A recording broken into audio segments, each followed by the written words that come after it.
We've been getting you reports from different hospitals in the national capital and the oxygen crisis that they're facing.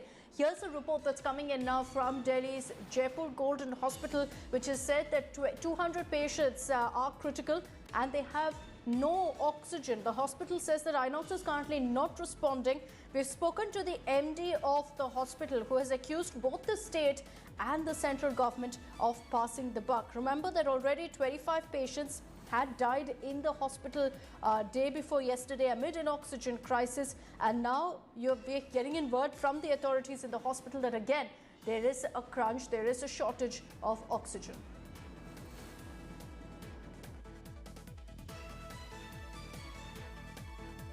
Jaipur Golden Hospital has put out a tweet saying you have only few hours of hospital left and 164 patients on oxygen support. This is a matter of huge concern. Have you made the right calls to the authorities to ensure that the oxygen reaches you? Where are the impediments at the moment?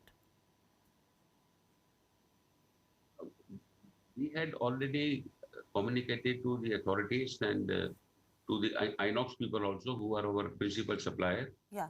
Yesterday night, they had helped us and we got our supplies.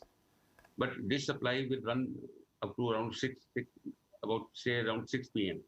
Now, the problem here is, even if they give us the short supply, but it is the surety of the supply which should be ensured. If they cannot give me my quota of 3.6 metric ton in one go, it is okay. But you assure me, at least you are able to give me 900 liters every 6 hours. Yeah. Yeah. So this is a common complaint that we are getting, that, you know, while you're getting the supply of the oxygen, it needs to be continuous, and that is a common complaint by most of the hospitals. See, the commitment by the government which has been made to us in writing is that they will give Jaipur Golden 3.6 metric ton. Which government? State or center? From Delhi government. Okay. From the Special Secretary, Ministry of Health.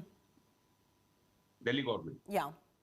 Now, if you cannot make your commitment, let's say for some reason, you cannot go in one go, but you at least assure me that you will get 1 liter every 6 hours. Yeah. Now, this is, even if you give me 2 liters, but I don't know when my next 2 liters will come, whether after 10 hours, 12 hours. So we are always in a panic mode. And yesterday there were... Yesterday there was the loss of lives. 25 people lost their lives in the hospital because of this very reason. That was day before yesterday. Day before yesterday, I beg your pardon. We had our quota of 24 hours refill. That was delayed by 7.5 hours, and we managed with our reserves and everything. But by the time it reached, the pressure had fallen down for about 10 minutes or so, and we had this 20 casualties. But even then, that time also, we were given about hardly 1.5 metric ton, which could last for another 9 or 10 hours. Again, the same day morning, it's the same crisis.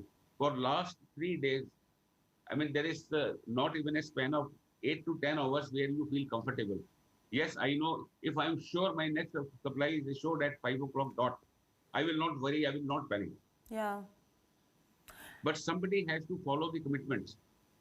Absolutely well said. Dr. Baluja, where do you think the problem lies? Because on one hand, the center says that we have given enough oxygen to Delhi and Delhi government is at fault. The Delhi government says that, you know, the oxygen supplies are getting stopped at various border points and there is a problem right there. I mean, between this blame game, precious lives are getting lost. Where do you see the real problem as somebody who runs a hospital?